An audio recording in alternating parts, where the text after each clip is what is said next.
So this is what really matters to succeed with e-commerce. And comes off the back of a in-person mastermind I did with a few of my clients last week, where we met up on the Gold Coast. There was about 8 people, 8 business owners that visited from all across Australia and New Zealand.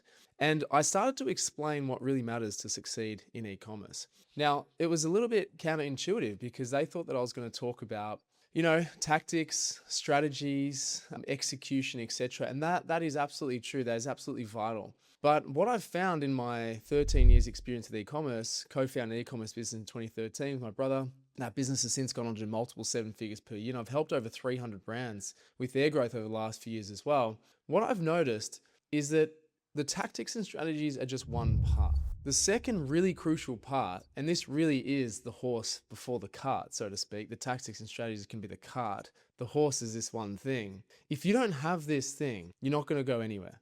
So this is why it's so crucial. I want to explain this. And I made a massive point of this at the actual mastermind of the in-person, of course. And it's the operator.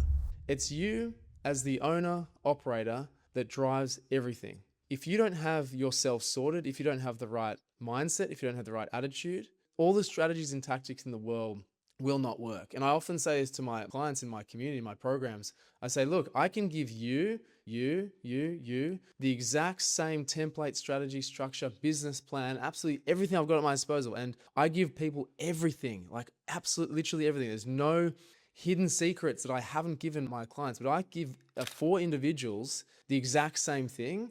They will execute it, they will interpret it, they will create, action and get 4 different sets of results. And that's not to say that one is right or wrong, but they will get varying degrees of success.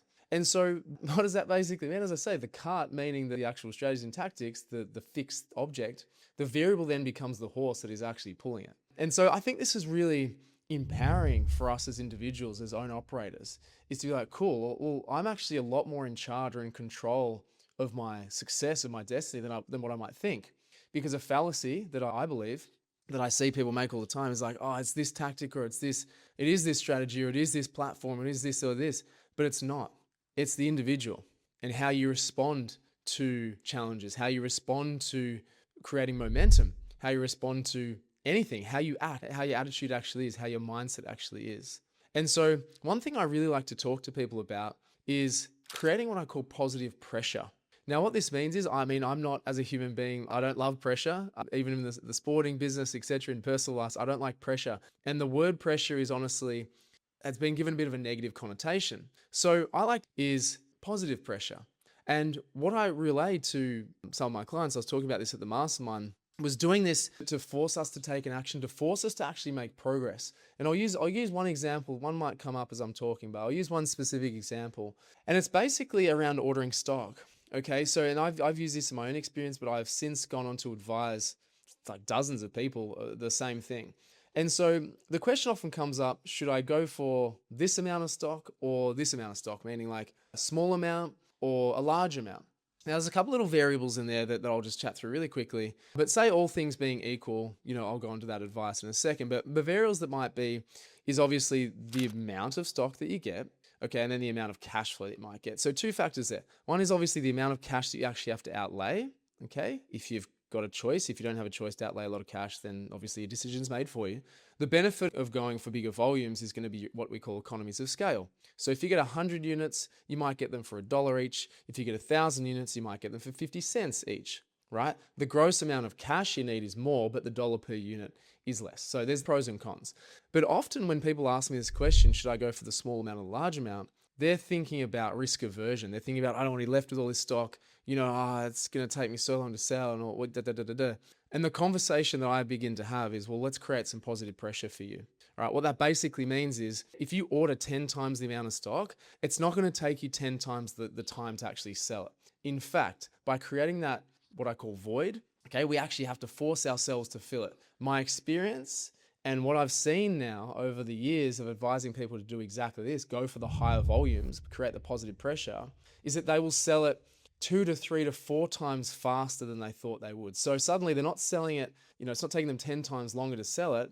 It's taking them maybe 2, 3, 4 times longer to sell it, but that is a condensed window from if they ordered that small batch, then ordered again, then ordered again, then ordered again. And they're getting the economies of scale, meaning they're getting more profitability on that end. So I've seen that over and over and over again. So whenever you think of other circumstances of like, well, is this a positive pressure situation? Is it going to force me to act? Is it going to force me to get my marketing into gear? Is it going to force me to create a campaign or an offer for my customers? The answer should always be yes, right? Positive pressure is one of the best things you can do for your growth. People talk about it like backing yourself against the wall, burning the boats. That thing is exactly the same thing. And it forces us to act, because the longer that we are hesitating, undecided, right? Second guessing, lacking confidence, all these words kind of mean the same thing, but I see it in various forms.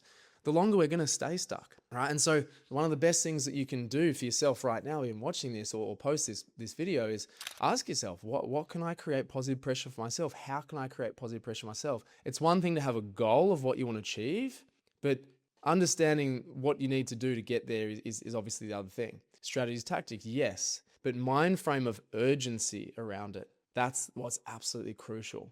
And it's not, as I say, pressure that anyone sees or has to feel from you or has to witness. It's internal, right? It's urgency with that. I don't tell people that I've just gone and created pressure for myself. I just go and do it. And I get the result. And then people are like, oh, Will, how'd you get this result, or this amazing result? Or how'd you do that so fast? Or how are you an overnight success? That's kind of what people say. But it's like, well, I just created the circumstance. I created the environment for myself. And so that's, again, what I'm, empowering people within our programs and community to do. And you look at all of the customer testimonials, interviews on this page, and it will say the same thing. It'll be like, well, we put ourselves in an environment, we had to go and suddenly act, and that got us the result. It's very 1 + 1 = 2. So again, like I mentioned at the start of this, the best thing about this conversation is all within your control. It is all subjective. The tactics, strategies, important, yes. But the horse leading the cart has to be someone of strong mind. It has to be someone of urgency. It has to be someone creating positive pressure to move themselves forward, because we can be comfortable. We can sit in our office or our warehouse or our studio, whatever, and do nothing. And no one is none the wiser. No one knows if we're doing anything or we're not. We do, okay? So creating the environment for yourself, we have to fabricate it for it. That's the blessing and the curse of being an entrepreneur. We can do whatever we want, even if that means nothing, or it can be amazing action taking, aggressive, assertive action taking. And so I just want to, again, empower you with this knowledge. It came off the back of the mastermind last week, which was always incredible. I love the in-persons. I love meeting my clients in person. It's awesome. And so this is what I started with: the attributes of a successful entrepreneur, a successful e-commerce entrepreneur, through my own experience, and again, working with 300 plus, brands. So look, that's what I want to share with you today. Hopefully you got value from this. If you did, I'd love a like, love a subscribe. But I'm creating videos like this all the time. So if you want to know more about what we do, you can click on the link below. Have a chat if you feel like, you might want to explore the opportunity. But other than that, thanks for watching till the end, and I'll catch you in the next video.